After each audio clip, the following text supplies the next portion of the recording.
मनुष्य के बर्बादी के 7 कारण जान लिया तो जिंदगी में कभी भी दुखी नहीं रहोगी। तो आइए दोस्तों, श्री कृष्ण भगवान ने गीता में मनुष्य के बर्बादी के 7 कारण के बारे में क्या कहा। दोस्तों, अधूरा ज्ञान 20 के समान होता है। जानने के लिए वीडियो को पूरा जरूर देखिएगा। तो आइए जानते हैं मनुष्य के बर्बादी का पहला कारण क्या है। दोस्तों, मनुष्य के बर्बादी का पहला कारण है क्रोध। क्योंकि क्रोध है मनुष्य महान शत्रु, मनुष्य का सबसे बड़ा शत्रु, सबसे बड़ा दुश्मन क्रोध है, गुस्सा है। क्योंकि क्रोध इतना खतरनाक चीज होता है दोस्तों, जिससे मनुष्य को पतन कर देता है, मनुष्य को बर्बाद कर देता है। कोई भी व्यक्ति यदि क्रोध का आवेश में आ जाता है तो वह व्यक्ति अपने से बड़ों को इज्जत नहीं करता है, यहाँ तक कि अपने माँ बाप को भी इज्जत नहीं करता है। उसे अपशब्द कह देते हैं, उनकी हत्या भी कर देते हैं, उनसे आंख दिखा दिखा कर बातें करने लगते हैं और अपना अधिकार उसमें जमाते हैं, अपना माता पिता का बात नहीं सुनते हैं। तो दोस्तों, कभी कभी ऐसा होता है कि वह व्यक्ति क्रोध का आवेश में आकर अपने गुरु को भी अपमान कर देता है, जबकि उसे ऐसा नहीं करना चाहिए। अपने से बड़ों को तो इज्जत करता ही नहीं है, अपने गुरु का अपमान भी कर देता है। तो दोस्तों, जो भी व्यक्ति ऐसा करता है वह अपना जिंदगी को तबाह कर देता है, बर्बाद कर देता है। अब कोई कहता है कि क्रोध को हम कैसे रोक सकते हैं। तो जी हाँ दोस्तों, क्रोध को रोकने का आसान तरीका है। कुछ देर तक हमें मौन धारण करके रहना पड़ेगा और हमें मन मन में भगवान श्री कृष्ण का जाप करना होगा और हमें ये सोचना होगा कि हमारा जन्म जो हुआ है क्यों हुआ है। हमारा जन्म जो हुआ है एक दूसरों की भलाई करने के लिए हुआ है, तभी हम अपना क्रोध को कंट्रोल कर सकते हैं। और दोस्तों, यदि समय मिले तो महापुरुष का किताब अवश्य पढ़े, अच्छा मोटिवेशनल वीडियो जरूर देखिए। अब आइए जानते हैं मनुष्य के बर्बादी का अगला कारण क्या है। तो जी हाँ दोस्तों, मनुष्य के बर्बादी का अगला कारण है अहंकार। जो भी व्यक्ति अहंकार करता है तो उसका पतन हो जाता है। हम कितना भी अमीर क्यों ना हो जाए, हमें अहंकार कभी नहीं करना चाहिए। दोस्तों, आप जान सकते हो, आप देख ही चुके हो कि रामायण में महाराजा रावण ने अहंकार किया था, जिससे उसका संपूर्ण लंका जलकर राख हो गया था, ईंट से ईंट मच गया था, कोई नहीं बचा, उसे पानी पिलाने वाला भी कोई नहीं बचा। तो इसलिए हमें अहंकार कभी नहीं करना चाहिए। आप देख सकते हैं कृष्ण लीला में कंस को देखिए, वो भी अहंकार किया था अपना शक्तियों का, उसका भी नाश हो गया। और बर्बादी का अगला कारण है दोस्तों, पराये स्त्री पर कभी भी हाथ नहीं लगाना चाहिए, उसे गलत नज़र से कभी नहीं देखना चाहिए। यदि कोई स्त्री, कोई महिलाएं, कोई लेडीज़ यदि कोई नहा रही है, स्नान कर रही है, तो उस समय हमें ताक झाँक के हमें नहीं देखना चाहिए, उसे गलत नज़र से कभी हमें देखना ही नहीं चाहिए। हमें मुंह नीचा करके जाना चाहिए, उसे बहन के रूप में, माता के रूप में मानना चाहिए। तभी हम दोस्तों हम अपना ज़िंदगी में अपना कल्याण कर सकते हैं। आइए, अब अगला कारण क्या है बर्बादी का। जी हाँ दोस्तों, इच्छा। क्योंकि जो भी व्यक्ति इच्छा करता है उसका एक इच्छा पूरा हो जाने पर उसके पास दूसरा इच्छा जागृत हो जाता है। और अगला बर्बादी का कारण है दोस्तों लोभ। क्योंकि लोभ इतना खतरनाक चीज़ होता है, जो भी व्यक्ति लोभ में आ जाता है तो उसका पतन हो जाता है। इसलिए दोस्तों, हमें जितना जल्दी हो सके लोभ को त्याग दीजिए यदि आप लोभ करते हो, क्योंकि लोभ ही पाप का जड़ है। अब आइए जानते हैं भगवान श्री कृष्ण क्या कहते हैं। भगवान श्री कृष्ण कहते हैं कि सबसे बड़ी शक्ति मन की है, परंतु मन एक चंचल घोड़े की भांति कभी स्थिर नहीं रहता।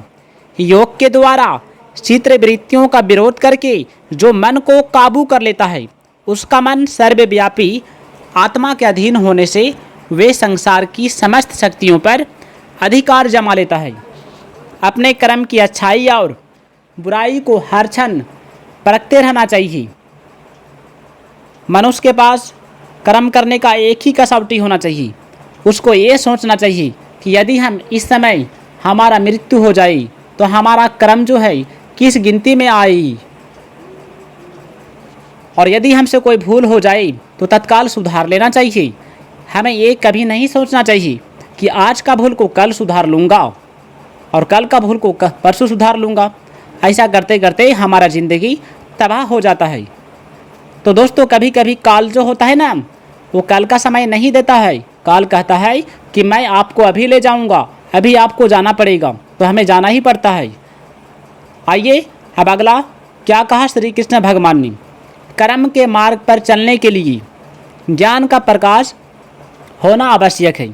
यदि ज्ञान का प्रकाश न हो तो अंधकार पूर्ण मार्ग पर धर्म एक अंधे की भांति भटक सकता है।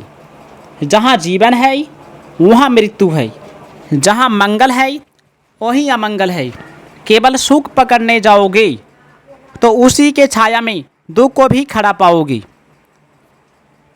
भगवान श्री कृष्ण कहते हैं, मन वहीं लगता है जहाँ प्रेम होता है। जिससे प्रेम होता है उसका चिंतन स्वतः होता है।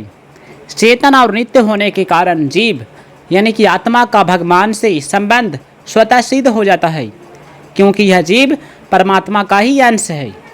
जिस मनुष्य का लक्ष्य सांसारिक धन संपदा का संग्रह और उनसे सुख लेना नहीं है, बल्कि एकमात्र परमात्मा को प्राप्त करना है, उसमें सांसारिक भोग और उनका संग्रह करने की इच्छा बिल्कुल नहीं रहती। जहाँ प्रेम होता है वहाँ मन लगता है, और जहाँ श्रद्धा होती है वहाँ बुद्धि लगती है। ज्ञान और भक्ति दोनों ही संसार का दुख दूर करने में समान होता है, परंतु दोनों में ज्ञान के मुकाबले भक्ति की महिमा अपरंपार है। क्योंकि ज्ञान में तो अखंड रस की प्राप्ति होती है, परंतु भक्ति में अनंत रस की प्राप्ति होती है, जो निरंतर बढ़ता चला जाता है। नेत्रों की दृष्टि और शब्द आपस में नहीं टकराती। शरीर से लगाव नहीं रखना चाहिए, समाज से लगाव रखना चाहिए। शरीर से लगाव रखने से अहंकार का भाव बढ़ता है, जबकि समाज से लगाव रखने से अहंकार समाप्त हो जाता है। दूसरों की पैसों और चीज़ों तथा शरीर से सेवा कर देना ही सेवा नहीं होता, बल्कि अपने लिए कुछ भी न चाहकर दूसरों का हित कैसे हो, उन्हें सुख कैसे मिले, इस भाव से कर्म करना ही सच्ची सेवा है। जैसे बिना किसी से प्रेरणा पाए मनुष्य यत्नपूर्वक अपने शरीर की देखभाल करता है, इसका अहंकार भी नहीं करता, इसी प्रकार दूसरों की सेवा करना सच्ची सेवा है। बुराई का त्याग होने पर दूसरों की जो सेवा होती है वह बड़े से बड़े दान पुण्य से भी नहीं हो सकती। इसलिए बुराई का त्याग भलाई का मूल है। जिसने बुराई का त्याग कर दिया है वही प्राणी मात्र की भलाई में जुट सकता है।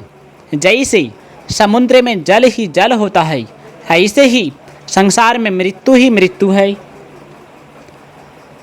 संसार में पैदा होने वाली कोई भी वस्तु शाश्वत नहीं है, वह हर क्षण मृत्यु की ओर बढ़ता चला जाता है। इसीलिए संसार को मृत्यु का सागर कहा गया है। तो दोस्तों, यदि वीडियो अच्छा लगे तो वीडियो को ज़रूर लाइक कीजिएगा, चैनल को सब्सक्राइब कर ही दीजिएगा, और दोस्तों कमेंट में जय श्री कृष्ण, राधे राधे, जय शिव शंकर ज़रूर लिखिएगा।